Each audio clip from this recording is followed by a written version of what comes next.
بسم اللہ الرحمن الرحیم۔ السلام علیکم۔ تاریخ انسانی میں یوں تو کئی قداور لوگ گزرے ہیں، لیکن ایک قوم نے اپنی دراز کامتی میں ریکارڈ قائم کر دیا۔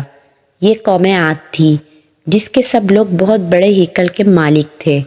روایات کے مطابق ان کے قد 40 ہاتھ یعنی کم و بیش 60-70 فٹ کے قریب تھے۔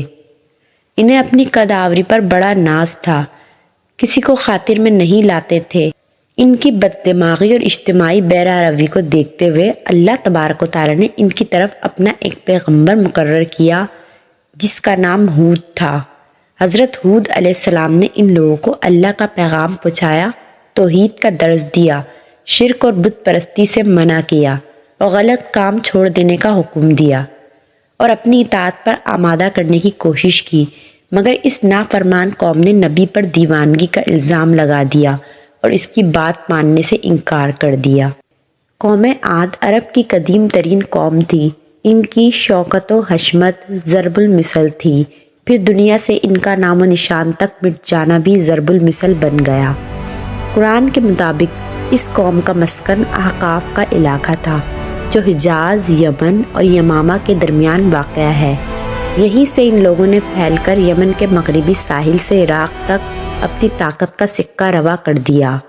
قوم نوح کی تباہی کے بعد دنیا میں جس قوم کو عروج عطا ہوا وہ یہی قوم عاد تھی۔ یہ لوگ جہاں آباد تھے وہاں ایک سرسبز اور شاداب علاقہ تھا۔ آج اس کی یہ حالت ہے کہ ایک لک و دک صحرا ہے۔ قوم عاد کی تباہی اور بربادی کا سبب ان کا وہ طرز زندگی تھا جو انہوں نے خود اپنے لیے پسند کیا تھا۔ قرآن میں ارشاد ہوتا ہے کہ آخرکار ایک سخت طوفانی ہوا ان پر بھیج دی تاکہ انہیں دنیا ہی میں ذلت اور رسوائی کے عذاب کا مزہ چکھا دیں۔ قرآن کریم کی سورۃ الفجر میں آتا ہے، کیا آپ نے نہیں دیکھا کہ آپ کے رب نے قوم عاد کے ساتھ کیسا سلوک کیا، جو اہل ارم تھے اور بڑے بڑے ستونوں کی طرح دراز قد اور اونچے محلات والے تھے، جن کا مثل دنیا کے ملکوں میں کوئی بھی پیدا نہیں کیا گیا۔ سورۃ الفجر آیات 6 سے 8۔ عاد اصل میں حضرت نوح علیہ السلام کی چوتھی پشت سے ہیں۔ عاد بن اوس بن ارم بن سام بن نوح، اور ان کے نام پر اس قوم کو پکارا جاتا ہے۔ قوم عاد کو مشہور روایات کے مطابق ایک عظیم آندھی سے تباہ کیا گیا تھا۔ قرآن کے مطابق یہ قوم دنیا اور آخرت دونوں میں اللہ کی رحمت سے دور اور محروم ہے۔ جدید تحقیق کے مطابق یہ قوم 3000 سال قبل مسیح سے لے کر پہلی صدی عیسوی تک موجود تھی۔ ان کو ہزاروں ستونوں والے شہر کی قوم بھی کہا جاتا ہے۔ قوم عاد بت پرست تھے، بت پرستی اور بت تراشی میں ماہر تھے۔ قوم عاد اپنی جسمانی قوت کے غرور میں ایسے چمکے کہ انہوں نے خدائے واحد کو بھلا دیا تھا اور اپنے ہاتھوں کے بنائے ہوئے بتوں کو اپنا معبود مان کر ہر قسم کے شیطانی اعمال بے خوف و خطر کرنے لگے۔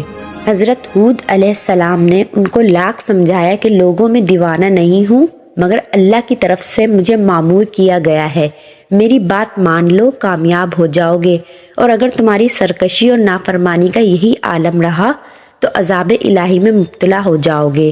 مگر قوم ہود نے اپنے پیغمبر کی ایک نہ سنی، اپنی غلط روش پر پوری بے شرمی سے رواں دوا رہے۔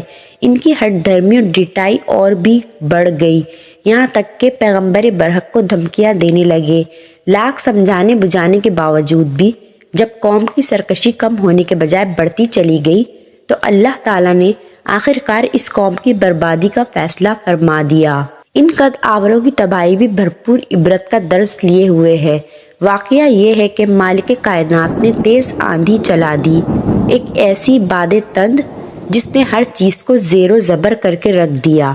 ایسا لگتا تھا جیسے سنگ باری ہو رہی ہو۔ یہ ہوا 7 راتوں اور 8 دنوں تک یوں ہی چلتی رہی۔ اس کی شدت میں اضافہ ہوتا چلا گیا، یہاں تک کہ اتنے بڑے قد و قامت کے قومی ہیکل لوگ بھی قدم نہ جما سکے۔ انہیں اس خدائی جکڑ نے یوں اٹھا کر پٹخا جیسے کھجور کے لمبے تنے جڑ سے اکھڑ کر پھینک دیے گئے ہوں۔ کم و بیش 1 ہفتے کا عرصہ عذاب جب مکمل ہوا تو پوری قوم عاد صفحہ ہستی سے ناپید ہو چکی تھی۔ ہر طرف لاشیں ہی لاشیں بکھری ہوئی تھیں، جیسے کھجور کے لمبے کھوکھلے تنے ہوں۔ یہ مقامات عذاب اپنے اندر زبردست سامان عبرت رکھتے ہیں۔ ہر دور میں چشم بینا اور دل بیدار رکھنے والے لوگ یہاں نشانات عذاب اور علامات نحوست پاتے رہے ہیں۔ ایک بار اللہ کے آخر رسول صلی اللہ علیہ وآلہ وسلم کا گزر وہاں سے ہوا تو فرمایا، یہاں سے جلدی جلدی اور روتے ہوئے گزر جاؤ۔ محققین نے لکھا ہے وہاں کی زمین انتہائی بے آب و گیا ہے، مٹی اور ریت میں کوئی جان نہیں۔ اس وقت سے آج تک وہاں کوئی آبادی قائم نہ ہو سکی۔ سبزے کا تو سوال ہی پیدا نہیں ہوتا۔ انسان تو اپنی جگہ، جانور بھی وہاں نظر نہیں آتے۔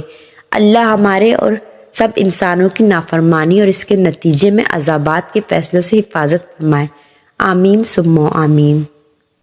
امید ہے دوستوں میری یہ ویڈیو آپ کے لیے انفارمیشن کا باعث بنی ہوگی۔